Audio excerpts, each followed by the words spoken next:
What is up, everybody? How's it going today, fam? It is your boy Deuces. I am back once again. I am back with another video. Remember the four college students that was actually brutally murdered in Moscow, Idaho? This guy I've been looking through videos, and this guy actually has one of the best points.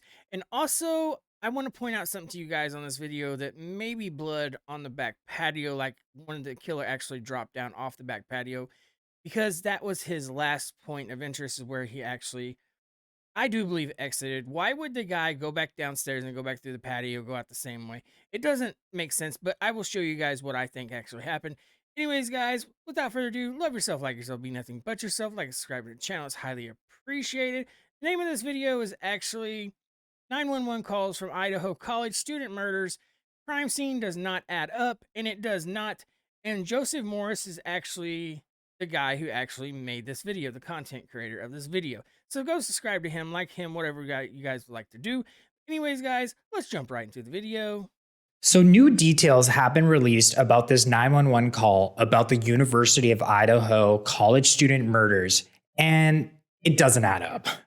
Please make sure you subscribe by hitting that button down below. And of course, I want to give you a speculation warning. Let's get into it. So, yesterday there was a police conference, and the Moscow police issued an updated news release that said the two surviving roommates, quote, summoned friends to the residence because they believed one of the second floor victims had passed out and was not waking up.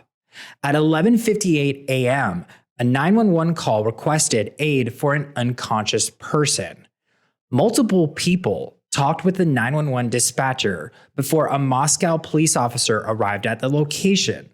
Officers entered the residence and found the four victims on the second and third floors. End quote. All right. So here's where I have issues understanding this is it was from one of the surviving roommates' phone, but the police wouldn't say if it was the roommate making the call, but it was the other friends making the calls for sure because they talked to multiple people. So So my problem with this whole thing is, guys, is there's new evidence showing that the two survivors was actually downstairs in the basement when this happened. So within 3 days, it's changed from the two survivors coming home and finding them plus friends to the two survivors being in the basement the whole time with friends, and then they go upstairs and they find an unconscious body. But guys, I'm actually going to give you guys a graphic warning because you do see blood. So if you don't want to see that, please skip through this a little bit, guys. But this goes to show you how gruesome the stabbings actually was, and how come the people who actually said the bodies were unconscious did not see the blood too. Because if it's leaking through the walls, the foundation, you know it's going to be on their covers too. It's gruesome. They're actually saying this is close to a Bundy killing, stabbing, guys. Plain and simple. And I said before in my videos too, usually whenever a serial killer or someone who actually gets off on killing somebody, the thrust of a knife is actually acted in like a sexual manner. The last thrust is actually where the serial killer gets off at, guys. And that is 100% proven by professors, guys. Criminology, sociology, whatever else you want to actually add in that, that is 100% facts, guys. Anyways, guys, let's jump right back to the video.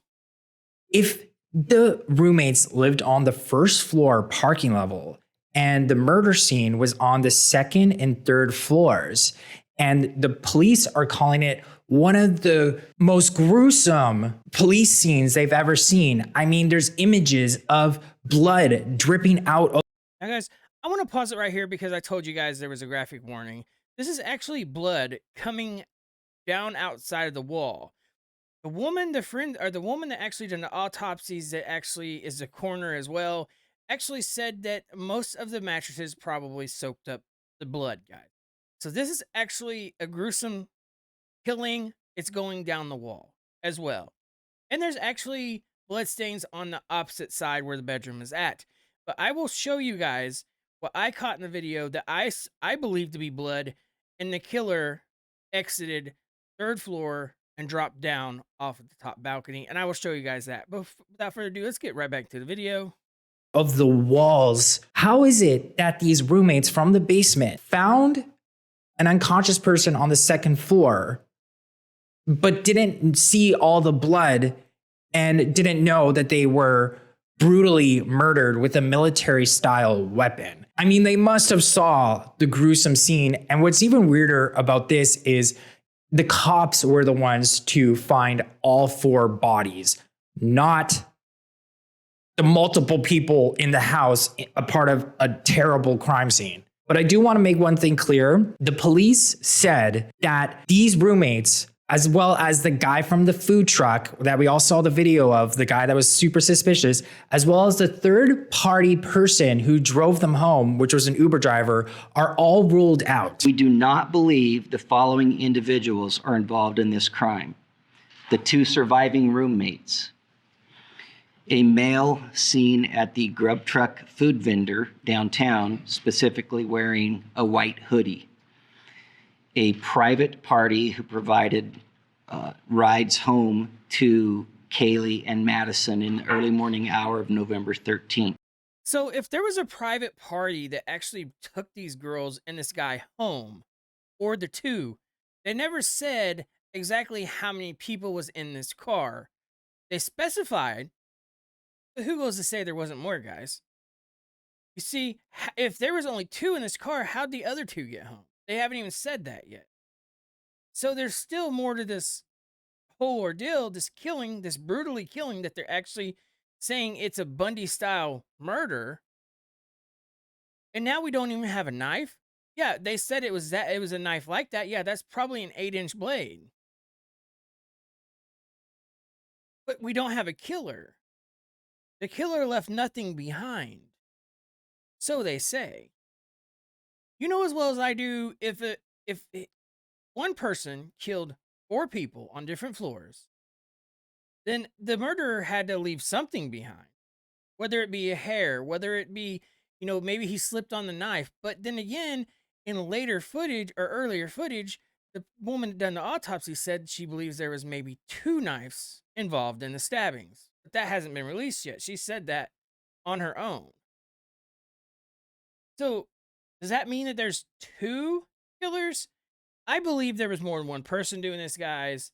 Because how is one person going to kill 4 people by stabbing them?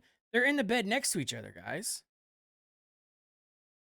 So that means there probably was a fatal stabbing the very first stab. But the autopsy lady said that the last stab was to the chest of all the victims, which was the blow like a serial killer gets off on. So anyways, guys, let's jump right back to the video. And I really think the cops aren't doing the greatest job. I mean, a week later, they're finally searching the woods. They're finally going through parked cars outside the home. And then... Okay, I'm going to go back on this a little bit, guys, because I want to show you something. I want to point out something. Guys, this is just speculations right here, but I just want to point this out to you. Find out exactly where it's at here, guys. So if we look right here, guys, what does that look like? This is the 3rd floor. This is where the killer finished off at, right here. The killer didn't start at 3rd floor and work his way down. But in order to get to the 2nd floor bedrooms, you would have to go through the back patio, around the corner, into the kitchen, and then to the left is a bedroom. But the 3rd bedroom that the girls was actually sleeping in was basically right over in this area. But this looks like blood to me. This looks like someone climbed over, grabbed a hold of this spot and this spot, and moved their hands over, because this all through here looks like blood. Now, could it be paint? Yes, it could be. But we're dealing with a murderer, and now we see blood on the 3rd floor where the killer ended up killing the last 2 victims. I just wanted to point that out to you guys. Anyways, guys, let's continue with the video. Job. I mean, a week later, they're finally searching the woods. They're finally going through parked cars outside the home. And then the day previous, they finally did tire track mark forensics in front of the house. There's also a neighbor who is 3 miles away whose dog was filleted weeks before the murder. This poor puppy, rest in peace, Buddy, and rest in peace to all the victims. The cops need to let the FBI take over at this point. There has been no suspect found, and anybody with information, no matter how small, should check their Ring cameras in the area and submit their tips in the description below.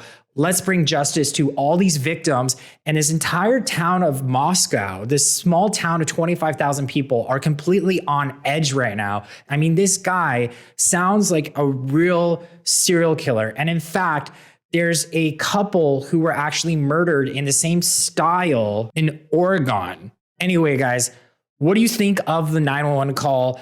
Something is definitely not adding up. I mean, how did the roommates not see the gruesome scene and thought it was an unconscious person? And I want to be clear here. The roommates are all ruled out, but this is just so insane. I read all your comments. I get a lot of Guys, so there you have it, guys. Look, we have 4 people, 4 college kids, brutally stabbed.